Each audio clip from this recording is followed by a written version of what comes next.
Bonsoir Éric Neuhoff. Bonsoir Frédéric. Bienvenue dans Conversation chez la Pérouse pour votre nouveau livre. Est-ce que c'est un roman ou un récit?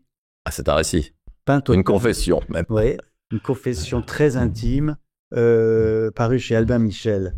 Donc c'est... mais d'abord, on a un générique. Eh oui, on envoie le générique. C'est le mieux.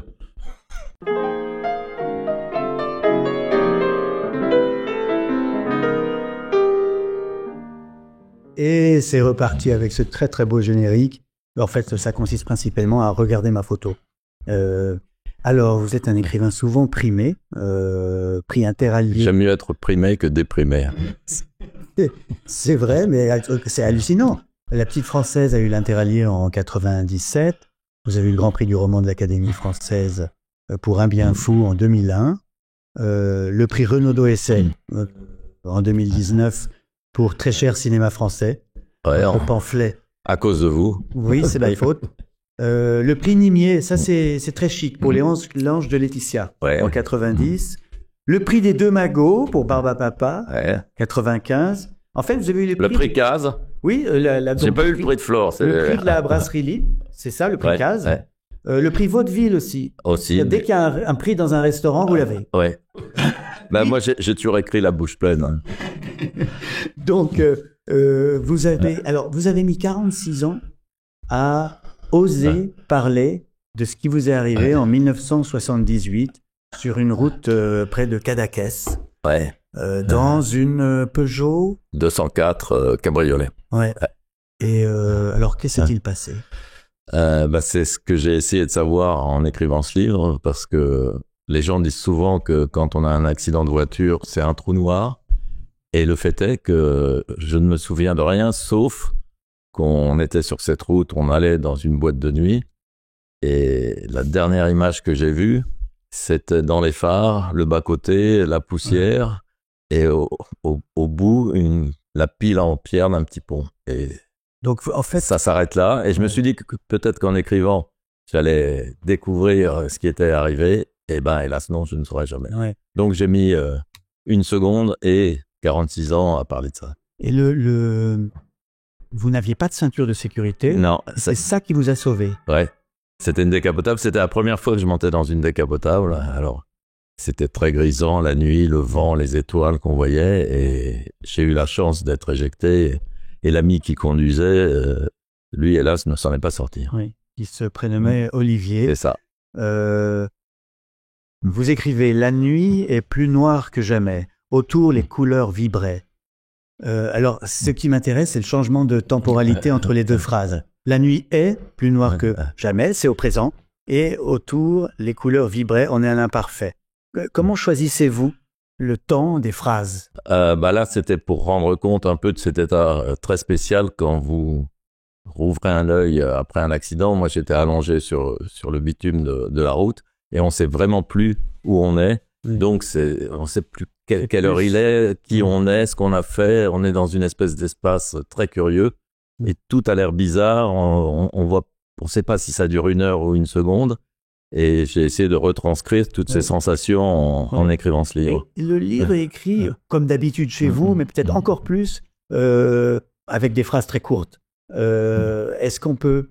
finalement, peut-être on peut pas décrire un accident de la route à la Proust. Vous voyez, on est obligé de faire des phrases de vitesse, quoi. Oui, parce que tout vous arrive de façon saccadée. En plus, vous reprenez vaguement conscience, vous vous évanouissez à nouveau. Donc, tout est très très rapide et surtout tout est nouveau et tellement mystérieux. Vous vous demandez dans quoi vous réveillez. Ouais. Alors concrètement, vous êtes transporté à l'hôpital de Garches. Le lendemain, oui, parce que je suis allé dans un hôpital à Gérone d'abord puisque c'était en Espagne et le lendemain, un avion d'Europe Assistance m'a emmené à Garches et c'était mon baptême de l'air. Je n'étais jamais monter dans un avion. La première fois que vous prenez l'avion, c'est la première phrase du livre. La première fois que j'ai pris l'avion, c'était avec Europe Assistance. En fait, vous êtes sponsorisé par Europe Assistance pour cet incipit. Et peut-être qu'ils m'offriront un jet privé. Oui, mais écoutez, je vous le souhaite. 12 mois d'hôpital, Là, on ne vous dit pas tout de suite que le conducteur est mort. Non, on a bien fait d'ailleurs parce que l'idée c'était de survivre et puis de se retrouver. Et puis surtout, on ne pense pas que ça va durer 12 mois. Moi, j'étais persuadé que, comme c'était le week-end du 14 juillet, qu'en septembre, après un petit peu de rééducation, tout repartirait comme avant. Et ça dure 12 mois, mais on s'habitue. C'est ça qui est terrible, c'est que le temps n'a plus du tout la même durée. Ouais. Et on vous disait, donc quand est-ce que vous l'avez su que le conducteur était mort? À force de poser des questions, un jour mes parents m'ont dit, tu sais, il s'en est pas sorti. À votre avis, pourquoi avoir attendu 46 ans? Est-ce que c'est parce que vous avez oublié, comme vous le disiez en commençant, ou est-ce que c'est parce que, comme vous le racontez à la fin du livre, vous avez eu une chute d'escalier et tout d'un coup tout est revenu? Est-ce que c'est ça? Non, parce que j'avais commencé le livre avant d'avoir la chute d'escalier qui m'a ramené complètement dans le passé parce que je me suis retrouvé à nouveau avec des béquilles, enfin des cannes anglaises plus exactement parce que c'est le vrai terme exact. Et c'est surtout un ami éditeur qui m'a dit tu devrais raconter ça, Thibaut de Montaigu pour ne pas le citer. Et du coup, je me suis dit, bon, allons-y, voyons ce que ça va donner. Et sans doute que c'était le moment, mais j'aurais peut-être dû le faire avant parce que comme ça, mes parents auraient pu le lire. Mais là, du coup, s'ils le lisent, mes fils sauront peut-être qui était leur père à un âge plus jeune que celui qu'ils ont aujourd'hui. Et j'imagine que vous devez beaucoup les protéger ou en tout cas avoir très peur pour eux quand ils font la fête. Et Oui, on y pense beaucoup. Et d'ailleurs... heureusement qu'il y a les parents dans ces cas-là, parce que s'ils n'avaient pas été là, je ne sais pas ce qui se serait passé en 78. Là. Oui, en fait, il faut bien se rendre compte qu'à l'époque, il n'y a pas les téléphones portables. Et dans cet endroit de la Catalogne, il n'y avait pas de téléphone fixe dans les maisons. Il y avait juste dans la crique une famille qui avait un poste. Et je ne sais pas ce qui s'est passé. En fait, vous avez dû rester assez longtemps sur le bas-côté. Oui, j'imagine. Ouais. Et je sais que quand mes parents sont arrivés à l'espèce de petit hôpital où j'étais pas, en plus, on leur a dit, il y en a un des deux qui est mort et ils savaient pas lequel. Et donc, je pense que ça a dû remuer pas mal, ouais. Et j'avais en tête, le seul truc, c'est quand je rouvrais un peu les yeux, je voulais dire que mon frère était dans une voiture devant avec un polo de rugby rayé vert et blanc, je crois. Et comme je parlais très mal espagnol, et vu l'état dans lequel j'étais, c'était une catastrophe. Mais on se raccroche à des trucs comme ça. Bien sûr. Et moi, j'ai pensé aussi au livre de Bruno de Stabenrath, Cavalcade, mais lui a eu moins de chance que vous. Il est toujours vivant, mais il est dans un fauteuil roulant. Vous n'êtes pas passé loin aussi de ça? Ça aurait pu, vous savez. Ça dépend pas de vous. Il y a un moment, vous vous laissez prendre en main par la médecine. Hein, mais vous avez risqué vraiment la mort et la paralysie, ou aujourd'hui on vous le dit ou pas? J'ai risqué l'amputation, je pense, mais la mort sans doute au début, hein, parce que les premiers jours, c'était un peu tangent. Et puis après, mais l'organisme est bien fait, hein, on peut tout endurer. Hein, la douleur, ça s'oublie, hélas. Mais quand elle est là, c'est vraiment une emmerdeuse. Et puis, elle prend toute la place. Hein, c'est horrible parce qu'on ne pense qu'à ça. On devient une machine à lutter contre la douleur et à vouloir l'effacer. Et probablement à l'époque, on n'utilisait pas les mêmes produits. Alors d'où le titre du livre, Pain Total. Je ne sais pas très bien ce que c'est que le Pain Total. Moi non plus, mais c'est ce qu'on vous injectait pour l'anesthésie générale. Mais apparemment aujourd'hui, c'est un autre produit plus sophistiqué. Le Propofol. Et je pense que les anesthésies maintenant sont à la seconde près, alors qu'avant, la dose était quand même massive. Oui. Mais je veux dire, on vous donnait des produits contre la douleur ou pas tellement? Parce qu'aujourd'hui, les gens, les accidentés, ont des pompes à morphine et c'est eux qui gèrent leur propre... non, moi, je n'avais pas de pompe à morphine, mais on vous donnait des cachets. Il devait y avoir un peu d'opium dedans. Oui, ça m'a fait penser évidemment à ce qu'a écrit Sagan, après son accident de l'été 1957, elle a écrit un livre qui s'appelle Toxique, publié en 64. Alors elle, c'était du palfium, mais elle est devenue addict à cette drogue et est devenu ensuite toxico toute sa vie. Et vous, vous avez échappé à cette malédiction? Non, parce que moi, je n'en gardais pas un tellement bon souffle. Et puis, Vous n'avez pas eu de manque de morphine ou de choses comme ça? Non, j'ai eu un manque de sorties, de films, mais un manque de calmant, pas tellement, non. Et puis j'ai toujours pensé, moi, à la phrase de Maurice Renet qui disait « Je ne me drogue pas parce que je me vois mal en train de lever ma seringue à la santé de mes amis », que j'ai laissé tomber. Mais il y a d'autres gens qui se chargent de maintenir la tradition. Est-ce que vous vous considérez comme un survivant depuis 1978 ou... ce serait bien présomptueux, non, mais je me demande si je suis pas resté éternellement quand je gratte un peu le type de 22 ans étendu sur cette route catalane en pleine nuit. Oui, c'est ça. En fait, vous n'êtes jamais sorti de cet accident. Vous êtes. C'est peut-être la chose la plus importante qui me soit arrivée quand je réfléchis. Et j'ai voulu, du coup, voir si ça m'avait appris quelque chose et essayer de transmettre aux gens cette expérience-là qui n'est pas donnée à tout le monde, heureusement. Si vous n'avez pas parlé de cet événement pendant 46 ans, est-ce que ce n'est pas aussi parce que vous ne vouliez pas participer à la compétition de traumatisés qu'est la littérature contemporaine?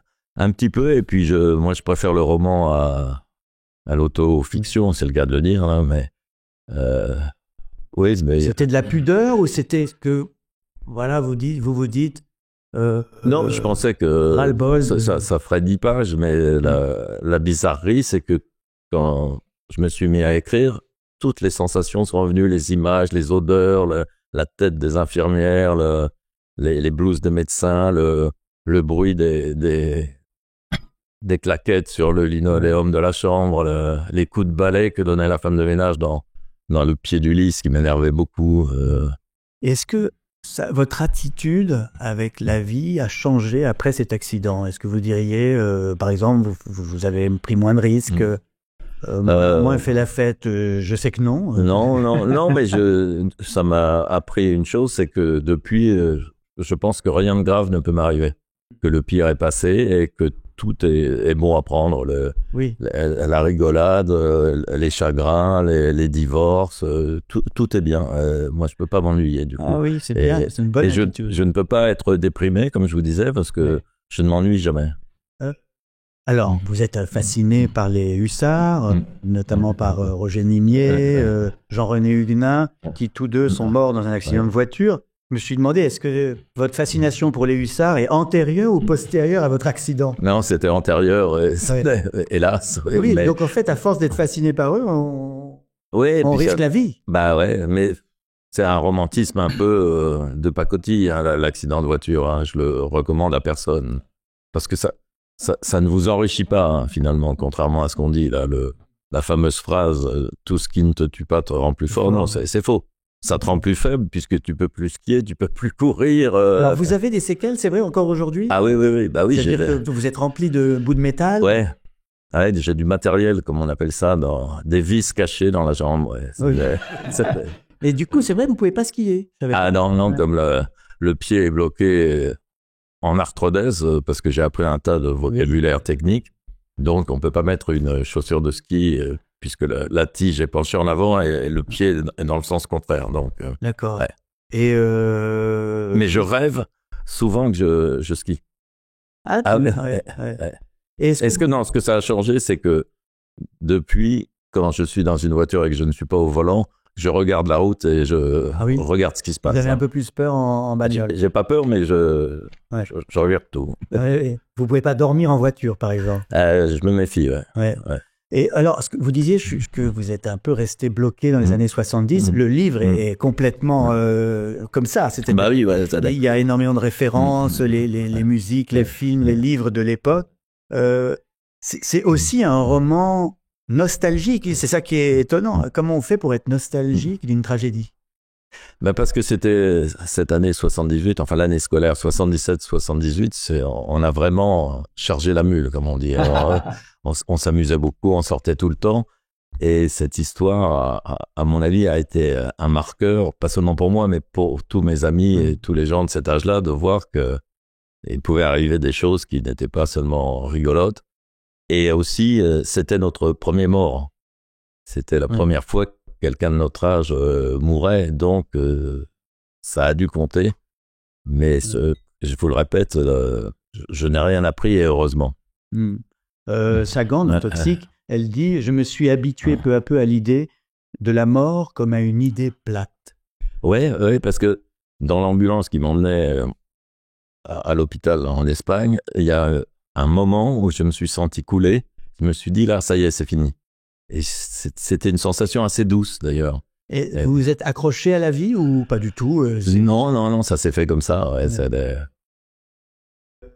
Donc, il y a eu 1 an de souffrance à l'hôpital. Ouais. Mais aussi, surtout, vous parlez beaucoup de l'ennui. L'ennui d'un jeune homme qui est immobilisé. Et il voit ses potes qui viennent le voir et qui vont en sortir en boîte après. Oui, là, je vivais par personne interposée. Et ce qui m'a beaucoup touché à l'époque, c'est qu'il n'y a pas eu une seule journée où je n'ai pas eu de visite. Et ils passaient, c'était presque le lieu de rendez-vous. Et puis ensuite, je les voyais s'égayer, partir dans la nuit de Paris. Mais vous êtes tellement KO que de toute façon, vous vous habituez et vous êtes très bien. Parce qu'on s'occupe de vous, vous sonnez, on vous apporte ce dont vous avez besoin, vous êtes devenu une espèce de paquet de viande. Et ça, l'être humain s'accommode de tout ça. C'est ça qui est à la fois merveilleux et terrible, c'est que on peut tout supporter. Alors vous racontez que vous essayez de rester éveillé quand même jusqu'au cinéma de minuit. Oui, parce que ce qui me manquait... Il n'y avait pas le même nombre de chaînes de télé. Non, il y avait 3 chaînes. Et moi, je regardais Daniel Gilbert à l'heure du déjeuner. et je voyais tous les films qui sortaient. Moi, j'étais foudrage de savoir que Voyage au bout de l'enfer était sur les écrans et que moi, il fallait que je reste l'œil ouvert. Moins bien. Pour entendre Patrick Brion présenter un film en noir et blanc des années 40 ou 50. Ouais. Un film de Raoul Walsh. Avec sa voix si particulière. Donc c'est votre premier livre, on pourrait dire 100% autobiographique, parce que il y a eu parfois des personnages qui vous ressemblaient. Mais finalement, vous avez... Ça, je voyais pas comment en faire un roman, j'avoue. Parce que c'est pas très romanesque et je voulais que ce soit un truc très sec et le plus vrai possible. Dans le livre, Jean-Marie Roire et Gonzague Saint-Brice viennent vous rendre visite à l'hôpital. Ouais. Vous connaissiez déjà Roire ? Oui, parce que à l'époque, j'avais écrit à Jean d'Ormesson, dont j'avais beaucoup aimé Au plaisir de Dieu. Il était directeur du Figaro, il m'avait reçu. Moi, avec l'inconscience de cet âge-là, je trouvais ça tout à fait normal. J'étais allé le voir, là, rue du Louvre, dans son bureau vers midi, et dans ma naïveté, je pensais qu'il allait m'inviter à déjeuner dans la foulée. Eh ben non, et il m'a dit, c'est comme je préparais une maîtrise sur Drieux à Rochelle, il m'a dit, il y a quelqu'un qui connaît très bien Drieux, parce que on pouvait pas se fournir en Drieux complètement dans ces années-là. C'est Jean-Marie Roy. J'étais allé voir Jean-Marie dans son appartement rue du Cherche-Midi. Il m'avait fait une liste de livres à lire. Et il m'avait rappelé. Il était venu me voir. Accidenté, il vient vous voir. Gonzague Saint-Brice, qui en plus est mort dans un accident de voiture. Oui, c'est vrai. C'est assez fou. Mais là, j'avais eu mon petit succès parce que Gonzague Saint-Brice qui venait me voir, les infirmières me respectaient. Parce qu'il était connu, c'était une vedette à l'époque. Oui. Vous n'êtes pas rancunier puisque vous retournez à Cadaqués tous les étés. Ouais. Il y a un moment où j'y suis pas allé, mais pas pour ça. Et non, parce que. Et quand vous y allez, est-ce que vous voyez des images? Non, je passe devant la boîte de nuit qui est dans les terres, là, qui est à moitié fermée. Oui, mais qui est devenu un truc techno ou je ne sais quoi. Et oui, c'est une façon d'exorciser et puis de dire c'est pas la mort qui va gagner. Oui, très intéressant dans votre livre. Vous parlez des mardis du bus Palladium, quand c'était gratuit pour les filles. Et moi, j'y allais aussi. Alors peut-être qu'on s'est croisés peut-être au mardi du bus Palladium. Alors, on va faire le jeu devine tes citations. Je rappelle la règle, une règle très complexe. C'est pour vérifier si vous avez encore de la mémoire après cet accident ancien. Donc, je vous lis des fois. Non, mais je ne relis jamais mes livres, même quand ils sont réédités. Alors, à mon avis, je vais être nul. Non. Donc, des phrases de vous me dites dans quel livre vous avez écrit ça. À la longue, j'entretenais d'assez bons rapports avec la souffrance. Elle était la preuve que j'existais encore. Ça doit être là-dedans, non? C'est dans Pas Total 2025, parce que la première question est toujours facile. Et vous ajoutez l'avantage, j'ai trop mal pour avoir peur. Là, c'est là-dedans. Ouais. Bon, bah, j'aimais bien. Dans le livre, vous citez un titre de livre, mais sans dire qui en est l'auteur. Progrès en amour assez lent. Jean Paulhan. C'est de Jean Paulhan, vous le saviez en fait. Alors, une autre phrase de vous.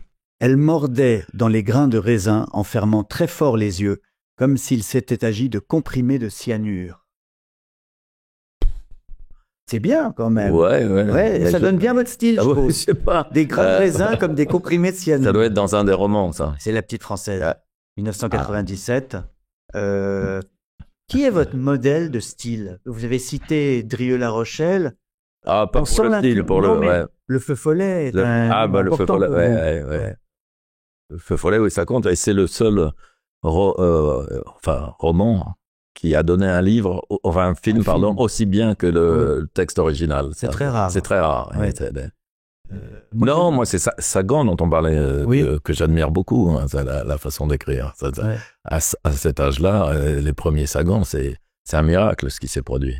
Une autre phrase de vous, ça j'aime beaucoup.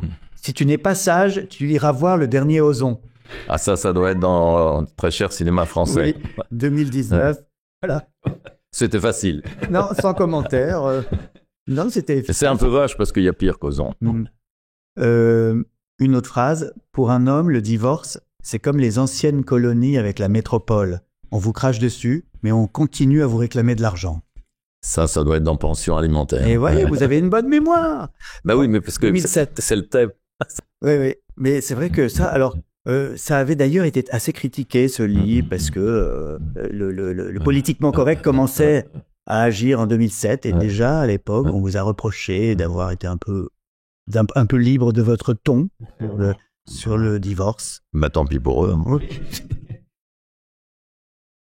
Une autre phrase. Somme toute, le snobisme constitue un rempart assez solide contre la barbarie. Les leçons de snobisme? Non. Oui, 2 ou 3 leçons de snobisme, 2007. Mais vous avez bon partout, sauf une. Voilà. Bravo. Pas mal, hein. Bravo. Mais ça, vous le pensez toujours, parce que moi, je trouve que c'est une théorie très intéressante. Ah bah oui, ça je crois. Ouais. Le snobisme, c'est le dernier rempart contre la barbarie. Ouais. Mais donc, d'ailleurs, ça n'est plus compris, le snobisme et le second degré qui sont un peu liés. C'est bientôt interdit, à mon avis. Mais pourquoi? Parce que c'est une forme d'exigence d'être snob, Non, parce que c'est un effort, donc c'est se hisser un peu au-dessus de soi-même et essayer d'être mieux qu'on est en réalité. C'est pas mal. Et puis c'est une forme de civilisation. Oui, et puis ça va avec l'humour, ça va avec la culture, ça va avec la douceur de vivre. Et aussi, je pense, en art, puisque vous êtes un des meilleurs critiques de cinéma français. Non, mais c'est vrai. En art, il y a une forme de snobisme aussi, c'est de toujours détecter le nouveau film que personne connaît. Bien sûr. C'est une forme de curiosité, le snobisme. Ouais. Et parce qu'on découvre des choses et on est partagé entre le désir de les garder pour soi et l'envie de faire découvrir aux autres. J'en profite, puisque j'ai un critique de cinéma que je respecte. Et qui a à peu près les mêmes goûts que moi.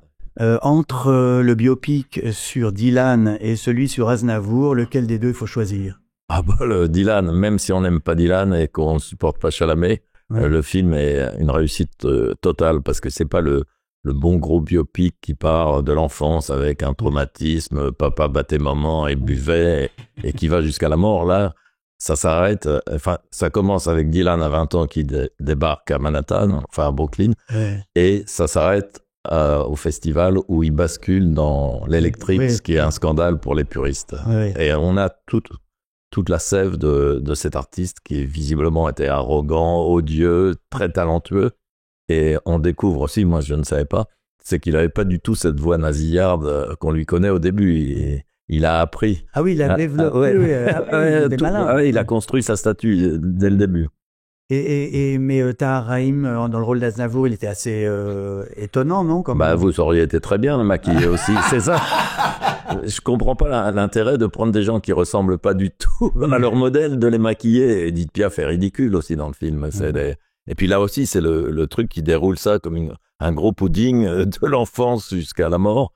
Non, je vois pas l'intérêt. Pour alors plutôt Dylan. Oui, 100 fois. Il y a une autre rubrique importante.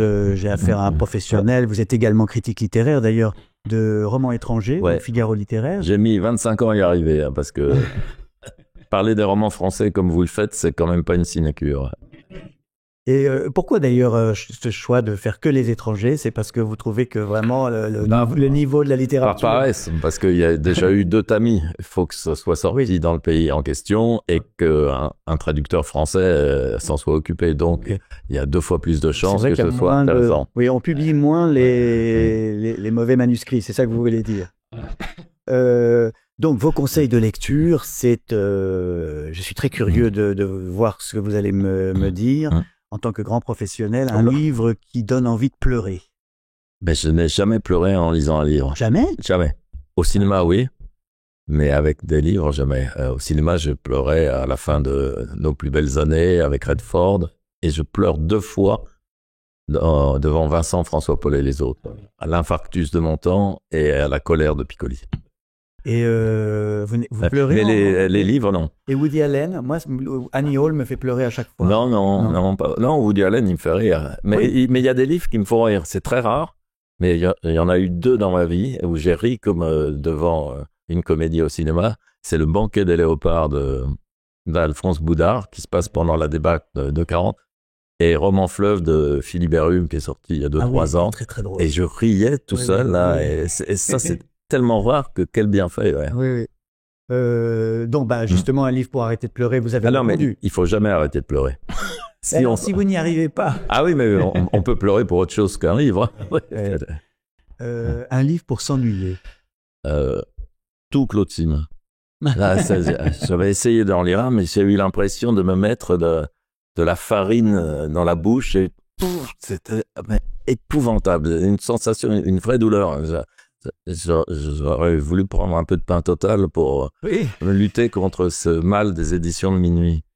Un livre pour crâner dans la rue. Les Petits Malins de Pascal Jardin, qui est son premier roman que personne n'a, qui ne figure pas dans ses œuvres complètes. Il avait écrit ça à 20 ans et c'était sorti chez Pierre Auret et c'est pas mal du tout. C'est un petit polar et sur la 4e de couverture, et il a écrit « Il y a beaucoup de morts, mais dans Shakespeare aussi ». Et puis, c'est vrai que c'est snob. Ah bah ouais. Ça, c'est snob. Voilà. Un livre qui rend intelligent. Les mémoires de Jean-François Revel, ça m'avait bluffé, ça, quand j'avais lu ça, qui devait s'appeler le voleur dans la maison vide, ou quelque chose comme ça. Et c'était comme ces chroniques du Point, c'est tellement lumineux, écrit dans une langue parfaite. Et c'était agaçant parce qu'on se disait, surtout, il avait raison. Oui, et surtout, en lisant ce genre de livre, le lecteur a l'impression de tout comprendre, que tout est clair. Et puis quand on le referme, on est incapable d'expliquer. Ouais, on a l'impression qu'on se dit, ce Revel est d'accord avec moi, mais on n'avait pas pensé à ce qu'il disait avant. Un livre pour séduire. Les pianos mécaniques d'Henri-François Ray, qui se passe à Cadaqués, pour emmener une fille à Cadaqués. Mais à ce moment-là, il ne faut pas que ce soit vous qui conduisez. Non. Maintenant, je connais la route, hein, je sais. Un livre que je regrette d'avoir lu. La Semaine sainte d'Aragon, parce que j'ai attendu très très longtemps, tout le monde m'en parlait, et ça m'est tombé des mains. Bizarrement, j'ai trouvé ça complètement artificiel, surfait, et je ne l'ai pas fini, et ça me rend triste parce que je pensais que c'était le meilleur livre d'Aragon qu'on me cachait, et non, c'est Aurélien. Ça reste Aurélien, un livre que je fais semblant d'avoir fini. Celui que je suis en train d'écrire quand j'en parle à mon éditeur. Le livre que j'aurais aimé écrire. Il y en a 2. Côté français, ce serait Un taxi mauve de Michel Déon, parce que je trouve que c'est d'un romanesque absolu avec l'Irlande, ces personnages de femmes, et puis ce narrateur solitaire dont on devine qu'il cache un secret, et américain, Un bonheur parfait de James Salter, parce que sur l'histoire d'un couple qui va se déliter, je trouve ça magnifique. Avec ce titre ironique, évidemment. Quel est le pire livre que vous ayez jamais lu de votre vie? C'est l'embarras du choix. C'est peut-être La maison de Jade de Madeleine Chapsal. Pauvre Madeleine Chapsal, que j'avais lu avec Tillinac dans le wagon-restaurant du Capitole qui nous ramenait de la foire de Brive. On lisait ça à voix haute. Et les serveurs étaient venus avec leur veste blanche autour de la table en disant « Vous inventez ». Et on leur montrait que c'était faux. Mais bon, la pauvre Madeleine, on ne savait pas à l'époque qu'elle allait faire des émules et que des livres comme ça, il y en aurait 10 par mois. Tonnes, oui. Et enfin, le livre que vous lisez en ce moment. Je lis et j'ai découvert l'écrivain José Giovanni. Et c'est épatant. C'est du polar. C'est des séries noires, et dont on a souvent tiré des films.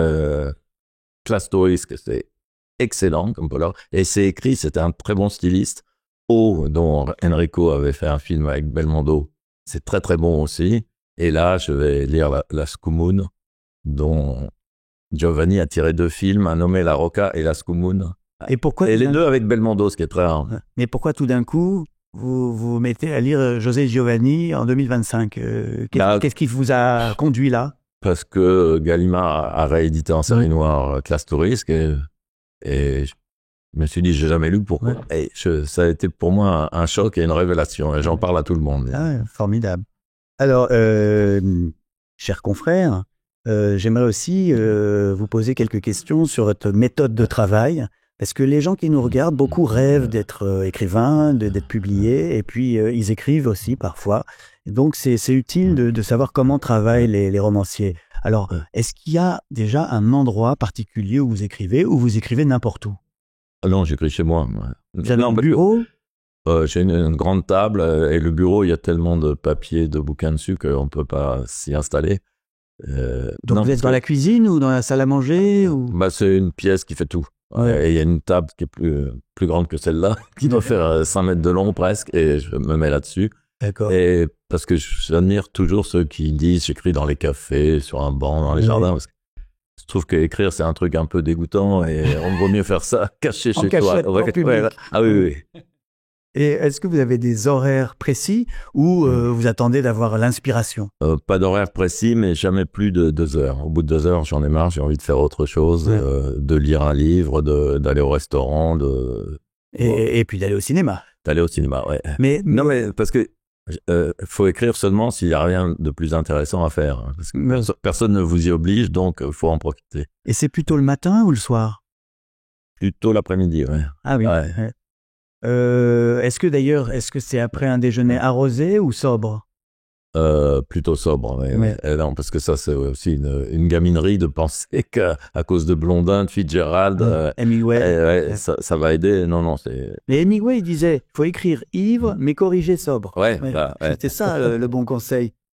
Donc vous n'êtes pas l'inverse parce que ça peut donner quelque chose. Écrire sobre et corriger bourré.